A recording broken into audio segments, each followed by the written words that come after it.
But I felt nervous before the interview. Like I've had a lot of anticipatory anxiety for that one. That's because you're a Skank and Pickle mega fan. No, no, because you're a fan of her work too. Mhm. Yeah, Yeah, I sure. mean, you just kind of like want to be, I don't know, like I don't necessarily get nervous. When I do get nervous, I don't think it's really like, oh my God, it's somebody I'm I want to impress or it's going to be hard to talk to them. It's more like I want to make sure that I do a good interview. And sometimes Sure. when you're dealing with a really famous person, they get interviewed all the time, and you don't necessarily know if like they're gonna like give you good answers or canned answers because they're so used to it. So I think there's always that sort of like sometimes when there's a big person with like Margaret, I knew we had a whole angle that she wasn't like typically getting interviewed about, which is Skanka Pickle and Ska and all this stuff and hanging out with you guys and Kevin Dill and all that. So I was like, I hope this is like I hope this goes well. I hope that she's down to like go down this totally different path than she's probably used to going on for interviews. See, Margaret shows a great example of someone who's just down to do Yeah. like Margaret has been on the biggest shows, biggest talk shows, Mhm. and will do like the smallest podcast too Yeah. because she's down and she's She's been on super chill. Jeopardy. Love it. She wore we didn't shoot video back then, but she wore a Fishbone shirt for the interview. So she Oh, had that's so like cool. so she had thought about it and was kind of had feelings about the interview before it actually started. That was cool. Yeah. It's way cool. What a great. I mean, you even had like Adam Fowler from Jawbreaker. It's just such a diverse uh history. This this podcast. Yeah, and then everyone from like even from like the if you like the origins of the third wave, like from John Bunkley from Gangster Fun, and then the bands like Buck 09 and Mustard Plug and Real Big. You never got Aaron Barrett, did you?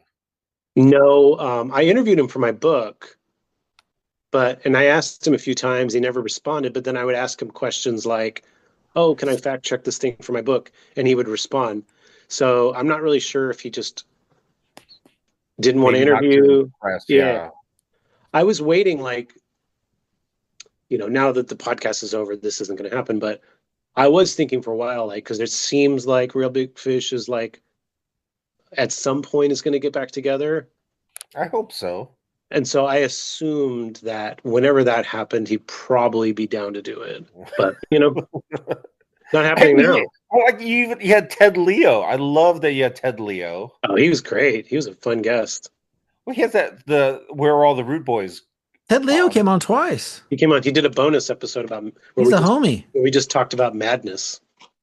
You would know this if you signed up to the Patreon. Is that a Patreon? Yeah. So the big like I I guess the only negative thing these guys, Aaron and Adam, could say about me is that I never purchased the Patreon, and which is true, but they know me so well. There's no way I'm gonna pay. I'm so cheap. You have no idea how cheap I am. I'm not paying for anything. I don't pay for I know how cheap you any are. streaming. Yeah. I was telling a friend of mine a few days ago a story about you and how like the first time I met you, you were living in Berkeley. Not the first time I met you, the first time we hung out. You were living in Berkeley and you were staying in someone's dorm, I guess. You weren't a student. And then you guys had just like gotten back from McDonald's and you'd bought in a whole bunch of like hamburgers and then you bought like brick of cheese and you were like, No, "Oh, we're no, like, no, we no, did the no. math. We realized it would have been cheaper just to buy cheeseburgers." That was actually a Jack in a Box, and it was this thing called like the Big Deal, and it was like $1.99. You got a taco, a hamburger, French fries, and a drink for like $1.99. It was like the best, the Big Deal. And so I told my friend this story and he laughed. He's like, "Oh yeah, I remember being that poor where we would do stuff like that." I was like, "This is not because he was poor. This is because he's Mike Park." Yeah, yeah, yeah. Of course, yeah. I mean, I remember. So my one of my good friends growing up is a doctor, And we go to the movies. You know, he's getting a line to pay. I'm like, no, no, no, no. We're gonna sneak in. He's like, what are you talking about? I'm an adult doctor. I'm like, no, we're gonna sneak in. Come on. So we go. We go to the side door. And as soon as the people like exit from a movie, we go in. We're just, I just start sprinting up the stairs, and he's like, "Okay, here I go." I'm like, why not? Even like I'm into petty theft also. From chains. Like I love self checkout. I love stealing at self checkout, but it's like it'll be like 6 corn for $1, and I'll take 7, and I'll be Yeah. One of the first Yeah. times, okay, so one of the first times that I talked to you over the phone, because I wrote you fan letters and then you just gave me your phone number because I was writing you like insanely long letters and you were like tired of having to read them. Mm-hmm. So you called me right before I was on my break or something from my job, which was like a drugstore. I think it was either Bill's Drugs or Long's Drugs. Mm-hmm. And so you just started asking me questions about my job. Yeah. And you were like, "Do you steal?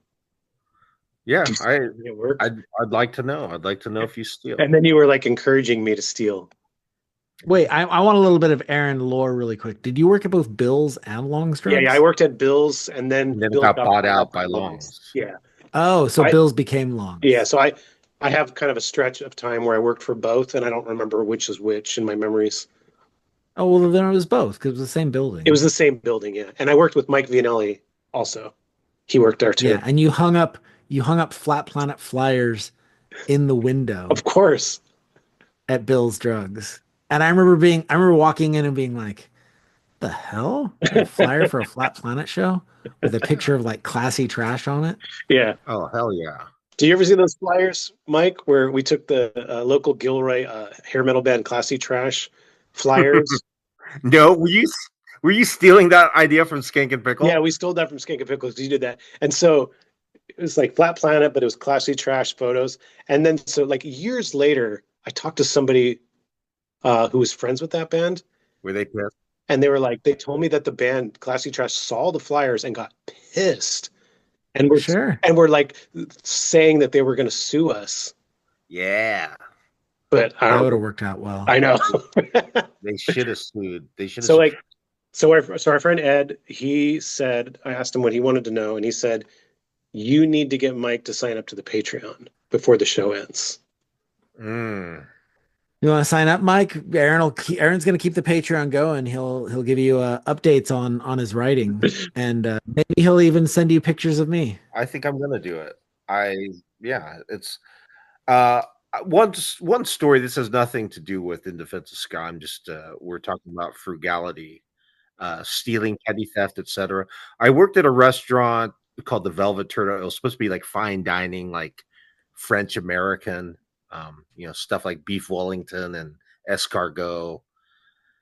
I, along with 3 other people who worked at the restaurant, we moved into an apartment. It's the first time I moved away from home, across the street from the restaurant. And we just started stealing everything. We were trying to make a mini Velvet Turtle in our apartment. We stole like chairs, tables, like these elaborate paintings off the wall. And then one of the guys got caught in the parking lot with like a linen bag.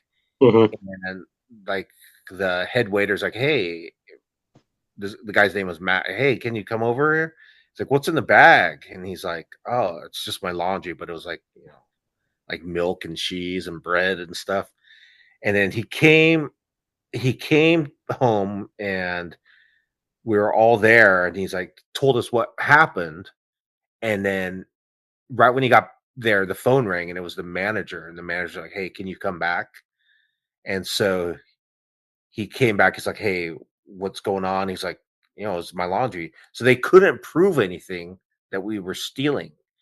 And so we're like, okay, we got to stop. We got to stop stealing. And then the next night, I remember I came home from somewhere and I opened up the fridge, and it's just stocked with filet mignon. I'm like, what the hell? And I go, my one roommate that's there, this guy named Jan. I'm like, what the hell? He's like, yeah, I stole it. And I said, why? He's like, if we stop stealing, they'll know it's us. And I was like, oh my God.